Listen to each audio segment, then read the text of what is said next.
Tjena, tjena! My name is Rainer. I'm a German booktuber living in Sweden talking about books in English.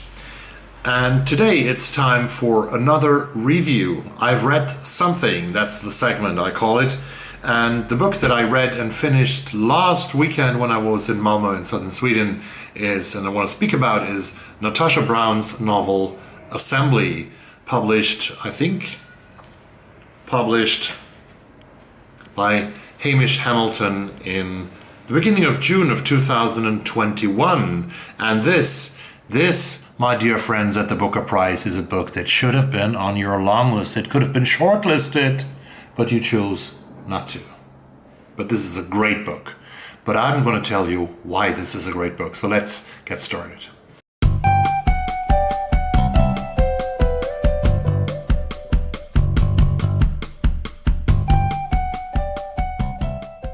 If I write a book, I have written actually a book, which is a book about Sweden, a photo book about Sweden where I wrote the text many years ago. But if I would write something like a novel, I would love Bernardine Evaristo to blurb it and to say, a stunning new writer. That's what Bernardine Evaristo has done for Natasha Brown. Who is Natasha Brown? She is a 31-year-old black British woman, and she has written her first piece of literature. She has a background in economy. She has worked probably high-paid jobs in those 10 years until she started studying in London. She has studied math at Cambridge. She worked in financial services, but in 2019 she received the London Writers' Award in the literary fiction category. And this book is about a black British woman, young black British woman with roots in Jamaica from her parents probably, or her grandparents. And she's trying everything to become, to get recognized, to get accepted, to get looked at in a way that there's a person who wants to make a career. And she has made a career, this black British young woman with Jamaican background. But there are things that she is not so satisfied with. And Natasha Brown, actually, I read an interview with her in Vogue, has said that this is also something that she wanted to do, because she said that we read a lot of things, a lot of novels, a lot of short stories about white people who are sort of rich, who made a career, who could have a great life, but still they are not satisfied. But this doesn't exist so much, or not at all, from people of color. And that's also something she wanted to do, she wanted to achieve with this novel. This novel has been praised, this novel has been gotten great reviews. This woman is invited to a party by her boyfriend, a garden party that the parents of the boyfriend have sort of invited people to. It's in the countryside, on the countryside. She has met the parents before, but this is sort of getting introduced to the real place, to the real country, where the old money is, the old heritage of white British power, of white British supremacy, if you want. But this woman, she is promoted, she earns quite good money. She has, as she says in the very beginning of the novel, she has constructed herself an identity with a lot of effort, an identity to be accepted. She studied at Oxbridge, in Oxford or Cambridge, and everything in this novel, no encounter with any other persons, no relationship, no success that she has. She's promoted and being accused by a white guy that, of course, you get promoted because you are black and a woman. You are on a quota. And even failure, nothing is untainted by assumptions based on the color of her skin.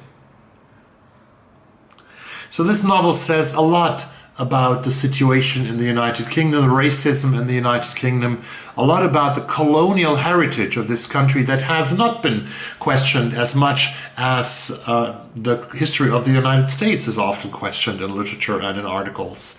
But there are new voices, there are black voices in British literature, and I'm very happy about this because we are able to read so much great literature. And this novel Natasha Brown has written Assembly has been compared to Jenny Offill, to Jenny Offill's Weather, because it's written in small snippets, like Offill's novel Weather, for example. It has also been compared to Virginia Woolf's great novel Mrs. Dalloway, because there's a stream of consciousness by the main character, by this woman without name. So this is a novel about what it's like to live in Britain as a black young woman who has ambitions. And there's a backstory to it that is pretty sad, because she has been, this narrator, she has been diagnosed with cancer, and she, at a certain point in her stream of consciousness, decides not to get treatment for that, because she is so dissatisfied with the role that she has to play, the expectations that she has to fulfill, that she has to sort of live a phony, wrong life. But I want to also quote some paragraphs, because this novel is written, it's a novel of 112 pages only. This novel is written like with a surgeon's knife. The words and the meanings, they are so precise and so exact and so poetic. And that also reminds me not only of Jenny Offill and Virginia Woolf, but also of Bernardine Evaristo. I sort of sense Girl, Woman, Other here in a way, so that Girl, Woman, Other, where we get 12 biographies of black British women. There could be a 13th biography that could be the woman here in Assembly. And the language is so beautiful. Let me quote a couple of paragraphs here. The other day, a man called me a fucking enner. A panhandler at Aldgate, big guy, came up too close and trapped me between him and the steep drop down to the tracks. He leaned right into my face and spat out those words. Then, laughing, he just walked away. You don't owe anything. I pay my taxes each year. Any money that was spent on me, education, healthcare, what, roads? I've paid it all back. And then some. Everything now is profit. I am what we've always been to the empire. Pure fucking profit. A natural resource to exploit and exploit, denigrate and exploit. I don't owe that boy or that man, or those protesters or the empire, the motherland, anything at all. I don't owe it my next 40 years. I don't owe it my next fucking minute. What else is left to take? This is it. End of the line. I'm done. I love this precise language that says so much about this woman's feelings. Be the best. Work harder. Work smarter. Exceed every expectation, but also be invisible, imperceptible. Don't make anyone uncomfortable. Don't inconvenience. Exist in the negative only, the space around. Do not insert yourself into the main narrative. Go unnoticed. Become the air. Open your eyes. No, I have two more, actually. And then you gotta buy the book and read it. Absent, my phone's glow. The dark is perfect. My eyes are slow to adjust. The quiet here is absolute. I feel unobserved. Though I know what is to come and what is expected of me at tomorrow's party, I understand the function I'm here to perform. There's a promise of enfranchisement and belonging, yes. A narrative peak in the story of my social ascent. Of course they, the family, even the guests, knew I could not turn down such an invitation. I will be watched. That's the price of admission. They'll want to see my reactions to their abundance. Polite restraint, concealed outrage, and a base, desirous hunger beneath. I must play this part with a veneer of new millennial money coolness, serving up savage witticisms along the hors d'oeuvres. It's a fictionalization of who I am, but my engagement transforms the fiction into truth.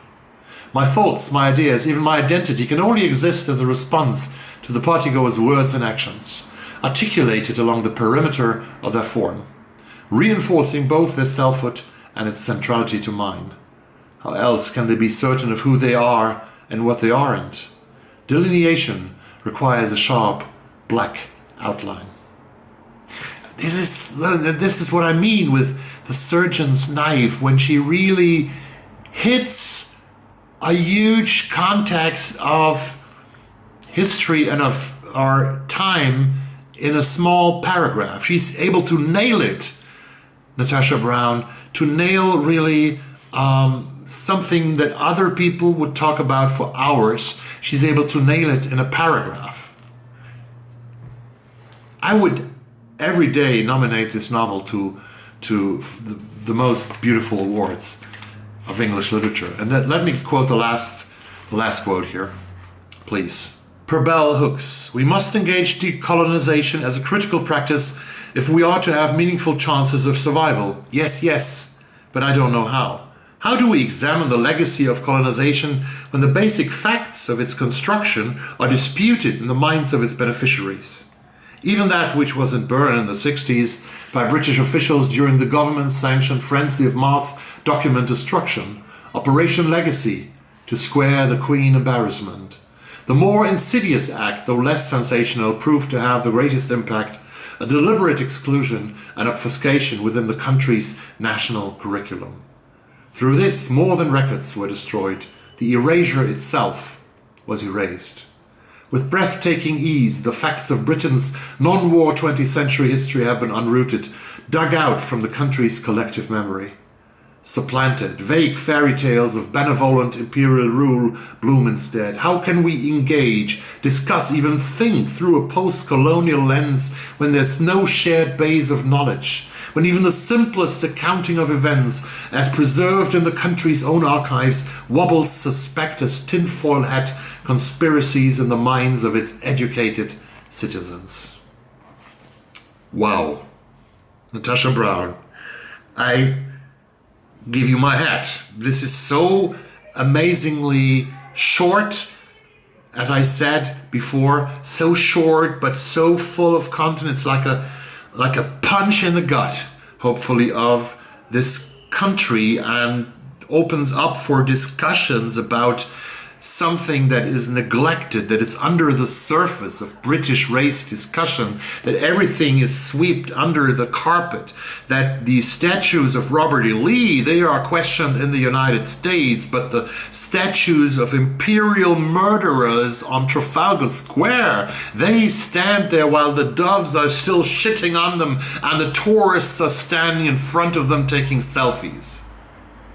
This is Natasha Brown, a new voice in British literature, and I love this voice. And I would compare it not only to Bernardine Evaristo, to Jenny Offel. I think she's better than Jenny Offel because she nails the things so incredibly well in such a small paragraph so often.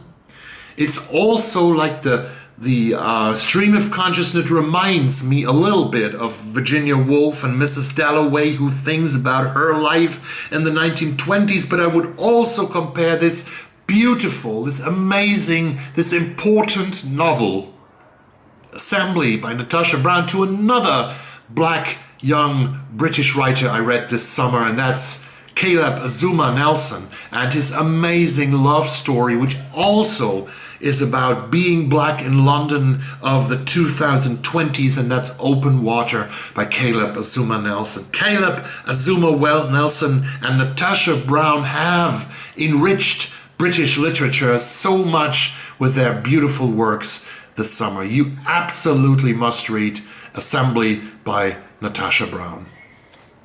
That was all I had to say today. My energy is gone. I hope that you like this video. I hope that you love Natasha Brown's novel Assembly when you read it. And I hope that you stay tuned to my channel and that you stay safe. Thank you very much, and bye-bye.